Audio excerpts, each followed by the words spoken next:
Hey, time,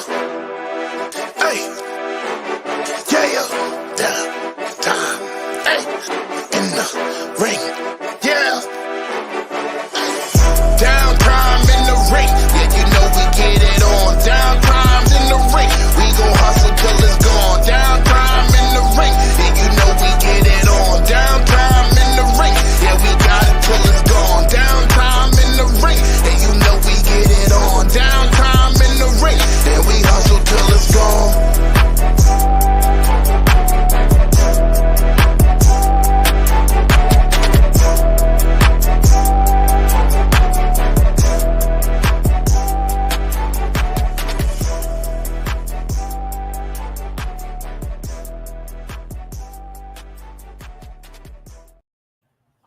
What is going on, ladies and gentlemen? Welcome back to another week of Downtime in the Ring Live. I'm here with my co-host, Chris.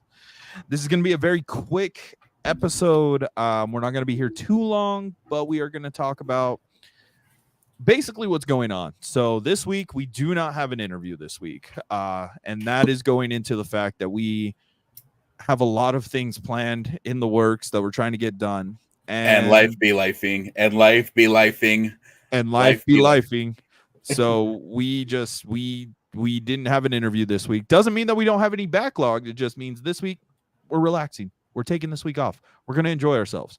And we have been super busy as of the last 24 hours. What is going on, Rusty? Dude, you know these last 24 hours have been insane for us.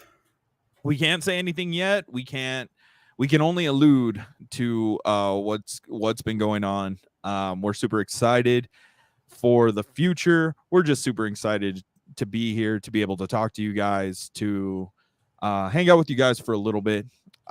First off, other than the PSA that we will not have an episode this week, we will have the next 2 weeks being super busy, as we will be going to Phase 1's Pros final show of the year, Bump Card. We will also be going to Rio Rancho yet again the 31st for Rusty, you have a hot take that might get you banned. We'll let you talk about it here in a minute.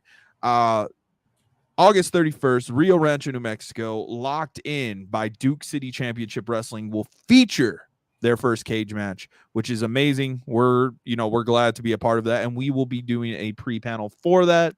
So we're super excited to be able to work with these companies yet again going into this year. It is not their final show. We will be with them probably through the end of the year and longer. We're just super excited, man. You know, this past week has been an emotional roller coaster. It has, as far as like kind of pulling back a couple things, in regards to Tag Me In, just have faith. That's all I gotta say in that. I was laid off, and unfortunately I was freaking out the first couple weeks of the month about getting a job, and all of a sudden this week I just got flooded. So with job opportunities, one particularly we kind of forced ourselves into, and in alluding to what Donovan said earlier, but also one that Donovan might be jealous about if presented the opportunity, and we can see from that. we can go from there. So again, I'm going to address the post that I made on Facebook. One of the very few public ones where I am a videographer.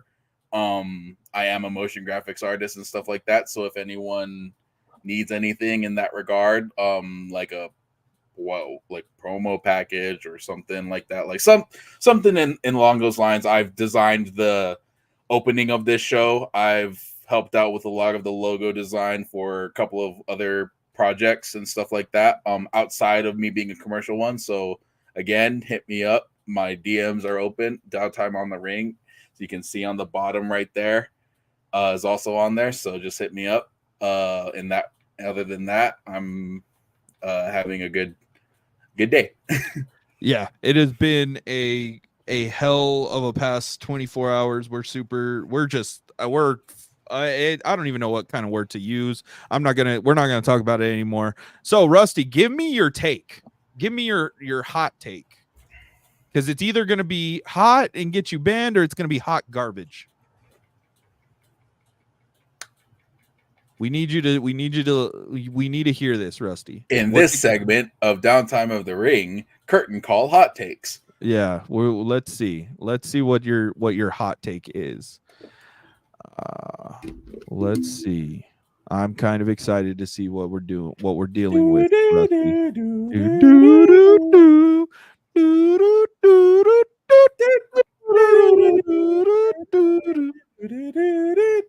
Okay. After the Swerve and Brian interview, Jim Ross needs to go. I wouldn't say that's a hot take at all to get you banned. I mean, with that, I feel like Jim Ross has already done enough for the business. I get it why he wants to do it, but it's like once you watch Bryan Danielson, who's like, I might retire, I need neck surgery. It's like you see two old guys that just need to stop. Yeah, one older than the rest. I completely agree with that. Yeah, no, that's not a hot take at all. No, it's not a hot take at all. Yeah, you love him. It was embarrassing. I wouldn't go that far that it was embarrassing, but it is like kind of where he's like, all right, you need to step away. He's sunsetting. Yeah, he's sunsetting. He's sunsetting. He's sunsetting, and I love Jim Ross. He's the voice of pro wrestling to me. But there's a time and there's a place, and that time's slowly coming up. Not slowly, but quickly, I should say. I say let his final show be what just got announced today, All In Arlington, Texas, at the World Series champion Texas Rangers Globe Life Stadium. Let that be his last show. Like I say, let that be his last announcing gig, and then he can ride off into the sunset. That's my thing. Yeah. Oh, Rusty, you live in brother. Oh man. Oh, that's cool, dude. It's so awesome to like hear like these pay-per-views coming to someplace close to us in New Mexico. It's like, oh God. We'll be there, hopefully. Oh, hopefully we'll be there with some good things behind us. So, what else happened this week that was notable? R-Truth broke his ribs. Well, I would like to say that in order, the best way to put a guy over as a monster heel is just to kill off people. And especially if you're going to kill off R-Truth. R-Truth is just the national treasure. And the fact that he tweeted out that his ribs are broken pissed off a lot of people, including myself. So I kind of wanted Cody Rhodes to be the one to turn on and hurt Truth, but I'll take Bronson Reed before Bronson decides to leave. I think that I like that they finally pull the trigger on Bronson Reed. Finally, just took years.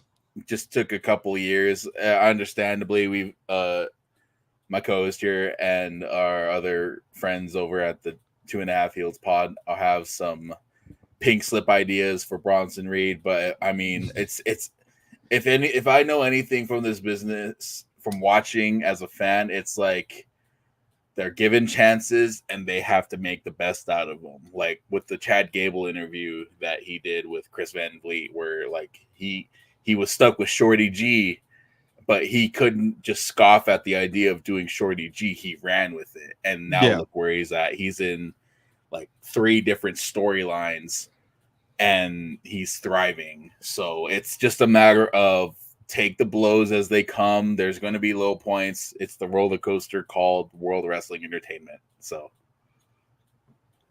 yeah, so he has a great story before he gets pink slipped and heads back to New Japan. I can't wait. I have no faith. No faith at all in Bronson Reed. Does not mean that he's not a good wrestler. He obviously is, and I chose New Japan because he thrived there as Jonah. But I'm just if you guys watched last week's episode, I'm like, dude, you're trying to build a monster in a world of monsters. Mm-hmm.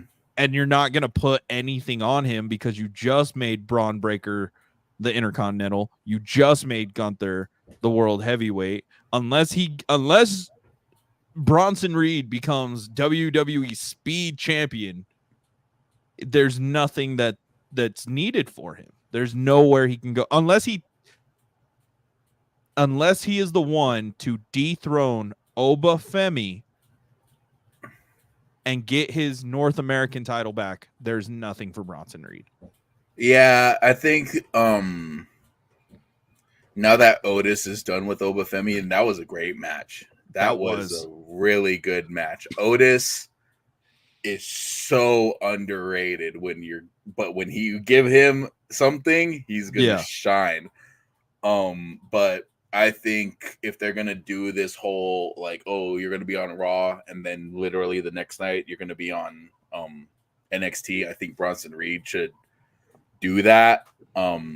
He's got claim to that, considering he is a former North American champion. So, and Oba Femi needs someone to beat that's just as big as Otis. So, I mean, who knows? Maybe Bronson will be the guy to do it, to beat Oba Femi. But I think with that, if that's the case, then what are we doing with Oba? You know, well, Oba would go the world title, NXT title. Yeah, I mean that's, and then have all Ego lose, and then him go to the main roster. Yeah, it's just the carousel at this point. Or no, just have all Ego go work back in TNA for a little bit. I'm still impressed that like Ethan Page, Joe Hendry, and now Wesley are part of the title picture now. It's weird. It's a weird title picture to see it. If you told me I would be saying that a year ago, I wouldn't believe it. I wouldn't believe Joe Hendry would be in here. But now I do believe in Joe Hendry. You have to believe in Joe Hendry now. I have to believe in Joe Hendry. The dude put out flyers on people's cars every week. I love how, people will go like, oh my God, the old WWE guys are in the AEW title picture or vice versa. It's like, okay, we have a bunch of TNA guys in the NXT title picture and they're gonna do good. Like this is just great. It's awesome. I enjoy it.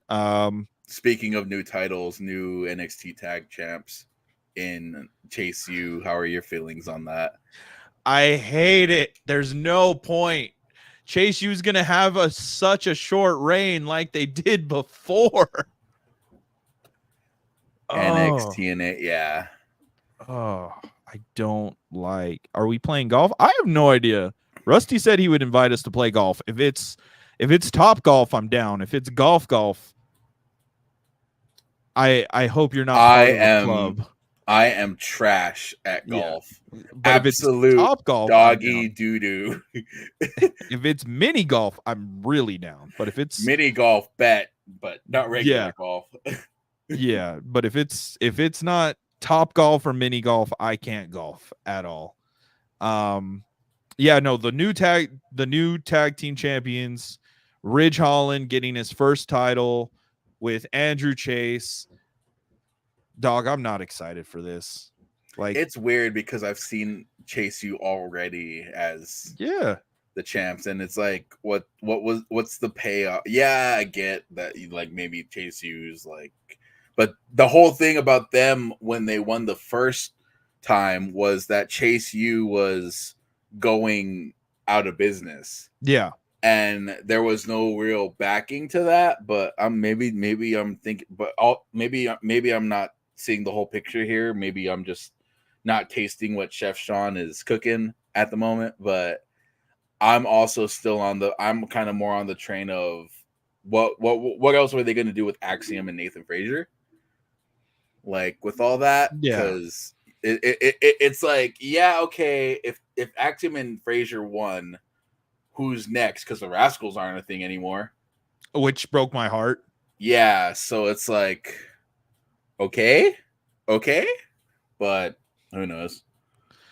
I have no idea like what we could do. And it's weird that we're able to say like, oh, the Rascals from TNA could have been in the title picture and that could have led to so many more different things. But it's weird having like your biggest faction, your meme faction now be your tag team champions. And what are we're just reforming Ridge Holland? Because he's always going to have that heat no matter what. Like he's joining Seth train Frazier and make a new faction. I mean, I don't like that. I feel like Seth needs to stay away from the faction stuff. I feel like his whole career was built on factions. Like, and the last faction was the visionary thing, was the Monday Messiah Night Messiah. The Messiah thing, and like it kind of just proved that he didn't need it, because I think he's like at that Macho Man-esque persona where people can hate on Seth Rollins, but he's Seth freaking Rollins at this point. Like he's got the song. His faction is the crowd singing, that's his faction now. Yeah. Nathan Frazier, I feel like it's just Nathan Frazier isn't, for me at least, just doesn't have that personality, and Axiom is just what the hell, Axiom. So if I were to look at Nathan Frazier and Axiom and be like, okay, who would you compare them to? It would be Tyler Black, not Seth Rollins, Tyler Black, and Sin Cara. Like there's nothing for Axiom really, and he does botch. I'm just like, it was cool when you were a kid. It was cool when you first came out, but I don't see Axiom t-shirts. I don't see Axiom stuff being in the arena. I think what they would have to do, and the way they've been kind of like coasting at this point, is like, I know they've been having like on-screen tensions with each other where like they're not locked in, so they might feud with each other. In that regard, they already did that. They did. They've already done that. They did a best of 5 with that. Yeah, but yeah. Like, hey, Bear, how are you? Hello. Yeah, like I have no idea where we would go from this, and I'm like, all right, maybe that's kind of cool that this is a little weird, but yeah, the NXT thing. Yeah, so if they're still doing NXT NA, I think it's time for another crossover, but they have to get rid of their logos. Who are we thinking of? Oh no. That would be perfect though. It sucks, and they have to get rid of them. They have to get rid of the logo. They can still be called the ABC, but they can't use the logo. They can't use the logo. And they're the only other guys I know that are a solid tag team that can do that, other than the Guns. What if?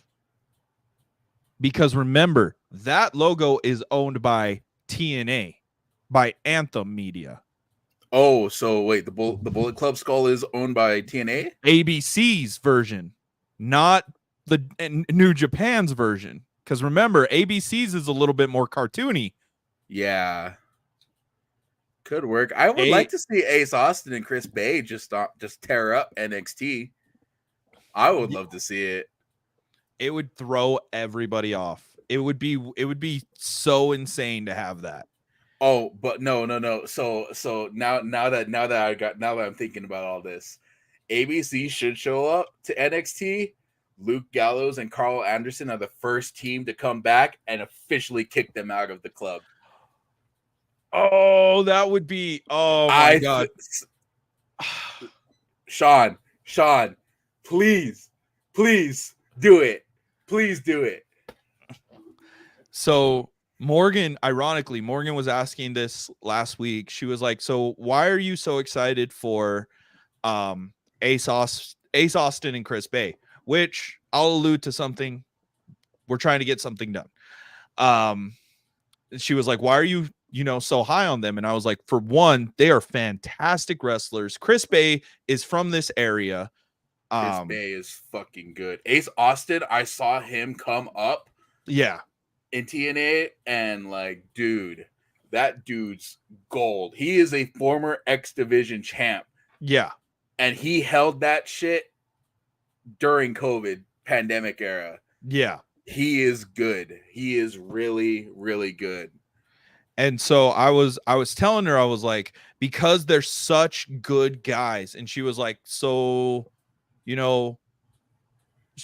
she was like, they can't be that good because they're the forgotten members of the Bullet Club. And I was like, that's not their fault. They got introduced and then the world shut down and they got left behind. I just never saw them as Bullet Club though. It was that weird portion where like, yeah, you know how like Bullet Club kind of veered off and there was Villain Club, then there was because Kenny was the one that brought him in. Nightmare Club, then there was like all that. Like Kenny was the one that brought him in, but it was like weird. It was weird. And now they're just running with the moniker and stuff, which is okay. I mean, they got everything down. They never got their logos. They just never properly got kicked out. But like strip away the Bullet Club stuff and you got Chris Bay versus or Chris Bay and Ace Austin, dude. Like those two were great. If you've ever watched Chris Bay versus Kenny King on TNA on Impact. Oh yeah. Oh, buddy. That's one I would say. Chris Bay versus Kenny King. So yeah, so those two, they like I always look back at that too. Like Kenny was the one that Kenny chose Chris first, and then Kenny chose Ace, and then that was kind of when AEW was going to work with TNA, and then the world shut down, and I was like, oh no. And it's just been that where they've been like, we technically never got kicked out. So those two are two guys that I feel like if New Japan was like, hey, you can't use the logo, they would have already taken it away. So I'm thinking that TNA owns that logo for them. So that would be cool to see the Bullet Club in WWE. Yeah. If Speedball Mike Bailey wasn't holding a title, I feel like he'd do good in NXT as well. I feel like send him to NXT. Yeah, because Speedball's been goated on the indies for so fucking long. Like I know Matt Cardona's indie god, but Speedball is damn near close to being in like the Aries of that. Bullet Club is dead now. I would say they all the founding members are in WWE and they're not really claiming it yet. So I would agree to an extent, but I feel like with Michael Cole mentioning it every pay-per-view. Yeah, it's kind of weird. I feel like you can only say it's dead if they have no members. It's like, okay, if Cody's talked about it, AJ's been represented, Finn's been represented, it's not dead. It's just the fact that these guys don't have the licensing to bring it to WWE, and it doesn't fit their it does fit their WWE gimmicks for 2 out of the 3 of them. But that's unless you're like actively watching New Japan and you're like, hey, this shit's dead. I feel like that's a tough take to make. Where you're it's because like Fale is still in it. All the Japanese guys are still in it. Which is weird because it was a Gaijin faction. It was a Gaijin faction, so I'm like, I would say Bullet Club is dead. I think it's just the legalities of putting the Bullet Club logo into it all, and like Tama can't be a part of it. Tama Tonga and Tonga Loa can't be a part of it unless like Bloodline Civil War finally breaks them from it. Because Cody even mentioned when that first promo with him and Tama, where he was like, me and you, Tama, we have history together. Mhm. So it will always be alluded to no matter what. The Bullet Club will always live, at least with this generation of wrestlers. Mm-hmm. So it'll be interesting to see. It'll be interesting to see. I just want, like, I think what they need to start doing is injecting more of that TNA flair. Like, just like, for some, it can seem a little boring right now with the product. Given, like, and I don't think it's been pretty boring at all, really. It's just like, again, roller coaster. I'd like to see, like, hopefully in the next year or so, like a TNA invasion where they have like Moose come up and they have Nick Nemeth come up. I feel like since Nick Nemeth he's got to be the portal opener, you know, like it's like just do it that way. I believe that. I think David Finlay is the new championship that they created. That white one that Nick Nemeth. Yeah, that's what David. Yeah. So I mean, technically, their leader has a championship, has one of the big three. Yeah, David Finlay. Now that you mentioned that, David Finlay's still the leader. Yeah, he's still the leader. Like Gaijin faction, still kind of. Yeah, I would have to. I haven't kept up with the Bullet Club since El Phantasmo left. Oh God! So 2 years ago? Yeah, a year ago. Yeah. So I couldn't tell you who was a part of the Bullet Club anymore, considering everyone else has been signed. So, which is so weird to say, but no, a TNA invasion would be beautiful. But would we do it the NXT, like how NXT did it when everybody on the main card was trapped in Saudi? It would have to. So if I know anything, I'm pretty sure Nick Nemeth is a part of the same friend group as Rhodes, Miz, and Cardona, correct? Yes. Why wouldn't they? Why wouldn't it be TNA champion versus Rhodes and just give like, and Rhodes can position it in a way it's like, I understand that during your time here, you weren't given a proper shot at the title. You had to steal the title. But now look at you. You're a champion at another company, and I want to give you a chance instead of giving Kevin Owens a shot. Understandably, like, I get it. You want to put Kevin Owens here, but imagine if he didn't do that and Nick Nemeth showed up, champion versus champion, and you give Ziggler the chance to be a dual champion in both companies. Yeah. You know, like, or Nemeth, I should say, but there's the story behind it, but it's a matter of just working out the rough details on this that. Whole Kevin Owens thing is so dumb because when he loses, it'll be his 10th world title loss in a row. So screw it, give it to Moose. I don't care. Just give it. You know, there's no point to have Kevin Owens there. It's the IWGP Global Championship that I was talking about. And on Busted Open, Nick said he would work in WWE anytime. He left on good terms and has no hard feelings. I think it's just the best time to do it because I feel like the people that are running the top scene of it are all in the same friend group. They're all in the same friend group. What was Ryan's name in NXT? It was Ryan Nemeth? Yeah, it was something dumb. I don't know. I can't remember because we're talking about this and I'm like, what was Ryan Nemeth's name in NXT? Riley Pierce. Riley Pierce. Riley, Briley Pierce. Yeah, I was right. It was something dumb. Riley Pierce. Yeah, I don't know. I mean, it's just like, I don't want to say the product's boring, but it's kind of stagnated to a sense where it's like, okay, I know what to expect now. SummerSlam's done. What's the next high point? Survivor Series. So how are we gonna get? How are we gonna get to that point? But in that regard, I wouldn't say that the Bash in Berlin stuff has been bad. I would say, like, I love the promo he did with Randy, that Gunther did with Randy, where he called his dad trash. I'm like, oh, that's give Randy something to just go at, you know. I think that Bash in Berlin is going to be one of the best pay-per-views we've had this year. One, because they are trying to build that German audience. Mm-hmm. Two, you have Gunther, you have the somewhat German but Austrian son coming, the prodigal son coming down, going up against one of the best. You have a mixed tag team match. Like, the card is going to gradually get better. We don't know what the other 3 matches are unless I didn't see them.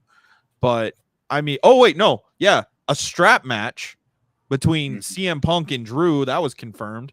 Like, yeah, it's like they're build, like, I'd say for those who are kind of weirded out on the build for this, you gotta understand that they're trying to position, they're not really looking at the story aspect rather than putting on a good show for the foreign audience, because that's their goal, is to come back to Germany. And so you have to understand that it's one of those things where now they have a market in France, a larger market in France. Now they have a larger market from the tour in Japan. They have a larger market in Puerto Rico.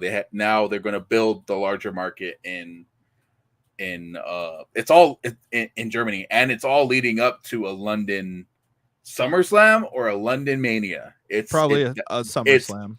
It's leading back to a Wembley PLE. It's all like the Thanos Infinity Stones leading up to that. That's what I see it as. Oh, so, yeah. Because what people are wanting is, they're like, well, that doesn't continue the story for us. Yeah, true. But what is something you do when you're trying to make a good first impression? You make yourself look beautiful. You make yourself look handsome. You got to make that card look gorgeous. And don't get caught stuck in the ropes doing a big boot like Damian Priest did on France. Yeah. Minor hiccup, but still good. So there's so many things that you have to do business-wise to be like, okay, cool, we're going to be back in Germany. And then finally you can have maybe a culmination too. Like, Triple H has been booking so well to where we could see a year-long story next year and in Germany, and I would be perfectly fine with it if it's not a big 4, because every pay-per-view is starting to feel like it's important. Remember when international pay-per-views were non-canon? Yeah, they were non-canon, and now look where we are. They're canon, so they matter, and that's that's the bigger picture of it all. They matter now, so. And I honestly kind of prefer that.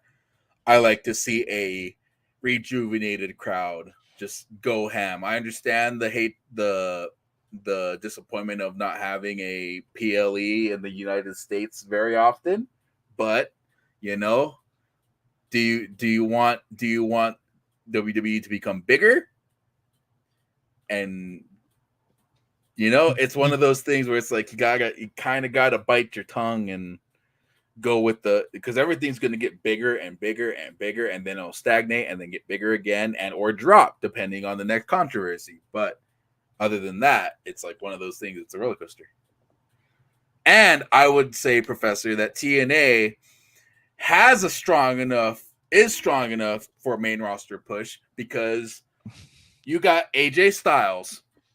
You have AJ Styles, and that he can be the forerunner to lead the invasion of TNA. That would be odd. You know what? Honestly, I would not mind that. So sit with me real quick. This is going to be my last thought of the night. Sit with me. So Nick Aldis, they do like a scenario where Nick Aldis is getting into a lot of trouble. He's starting to get really frustrated. He's not being able to focus at his job. Triple H, they could bring Trips in for a segment where Trips is like, you need to change things, or we're going to start looking at other options. And then Nick Aldis and AJ are the ones to bring TNA here. But Nick Aldis plays off the role of, you know what? I found my other option, and plays interim GM with Santino for TNA. You know how you can pitch it? Triple H tells Aldis, you better not cross that line with me, Oh, you don't want me to cross the line? Yeah. You don't want me to cross the line? Okay, that's how you do it. That's how you do it. So beer money? Oh, dude. I don't know if beer money can hold up anymore. Yeah, Plus, I think Rude is just done. happy being a producer. Yeah, no, beer money is not. If you told me that 10 years ago, yes, but that is true, but not the other way around. What do you mean? That WWE would go to TNA? Why would you not put your main roster guys on TNA? Like that doesn't make sense. I mean, I understand I would say you don't want to put your main titles on TNA other than like the ones who want to be involved with it. Yeah. I don't see Roman in TNA. I see Chad Gable in TNA. I see AJ in TNA. I see Owens in TNA. I see Sammy in TNA. Sammy in TNA. Referencing El Generico. I don't see Jimmy and Jay. I don't see Jimmy and Jay. I don't see I see Gallows and Anderson with AJ. I see Cody, but not in a match. Cody. Yeah, as a promo. I see Cody as a promo. There's only a specific set of people that can make this happen. It's Cody, AJ, Aldis, Nick, the Ciampa, Gargano, Owens, and Sammy. Like, there's only so many. There's Usos versus ABC would be fire. That's a dream. Austin Creed. Right, Xavier Woods could go to TNA. Like, I would love it if we got, because Karrion keeps calling him Austin. I would love to see the Austin Creed gear come back, or the Consequences Creed gear come back. Right. So you got players and you got a producer in Bobby Roode that can help with that. Yeah. And you got Chris Parks as a producer. You got Bobby Roode. You got Daivari. It could happen. It's just a matter of, well, they probably won't listen. And trust me, this is fantasy booking all the way, but it could happen. How does TNA not have the star power? Is it because they're not on Peacock and you don't watch them? Because Moose has proven to himself that he can actually work a match. They have Cardona. They have Myers. They have Eddie Edwards. They have Heath Slater, Nick Namath. And I'm not saying like make it like the main focal point. Yes, you want to make it the main focal point, but do it in such a way where you're like, you know how like the Wyatt Six are slowly kind of building into it. Now they're having matches now. Not playing devil's advocate, how everyone hated how the Wyatt Six was not on TV, but just doing promos. Yeah. Kind of slowly introduce it. Understandably, you want a punch, but you need to lead up to that punch. You know, that's how I feel, at least. And then once you take that punch, you got to put your hips into it to make it actually count. But yeah, no, I agree with you on that. Like I don't agree with Bear though, that they don't have the star power. I believe they have the star power, but you got to watch the product. And to be fair, I haven't watched I haven't watched the full TNA since Sacrifice. Sacrifice. I haven't really kept up with TNA since Sacrifice, honestly, and but it's just one of those things where it's like there's key players that can make it happen, and it's just a matter of when that right moment can happen. Understandably, if it's NXT TNA specifically, Sami Callihan could do it too. He's there too. Yeah. Do OVE versus the Wyatt Six? Oh, dude. Ohio versus everything versus DIY? Oh, that would be perfect. Oh, don't give me that. See, and the true only American Bullet Club team, and then you have the Rascals, another dream team, Josh Alexander. Yes, Josh Alexander could go up against Ethan Page for the NXT title. Yeah. What? Have the North feud? What? Yes. It's one of those things where, yes, we are fantasy booking, and we know the product a little bit more, but maybe we're pandering to ourselves a little bit. We're hoping that they pander to us a little bit more. But am I wrong in wanting that? No, not at all. No. I like, is it going to happen? Probably not. But would I love it to happen? And would it make a lot of money? Probably would. Oh yeah, probably would. We can't even say that like Josh Alexander versus All Ego wouldn't happen because Sean has been like, oh, Twitter went crazy when even the hint that Josh Alexander was in the building. Twitter was like, oh my God, is he gonna debut on NXT? It's what we're leading up to. But more of the fans don't know them. Understandably, I get that. I do get that. But that case can be proven wrong with people like Joe Hendry, with people like Jordan Grace, with people like Alexander, people like Jade Cargill, with people like the Rascals. It's slowly building. They're introducing it slowly, and it's just that with the crossover appeal of Nick Nemeth and stuff like that. Again, going back to, it's got to be key players that do it. So Eric Young, EY, maybe because of the whole sanity thing, but it would not make sense because Wolf isn't there. And no, I'm not saying EY as a wrestler. I'm saying EY doing those badass promos he's been doing before every pay-per-view lately. Oh yeah, true. And kind of being like the sponsor man for being like, okay, cool.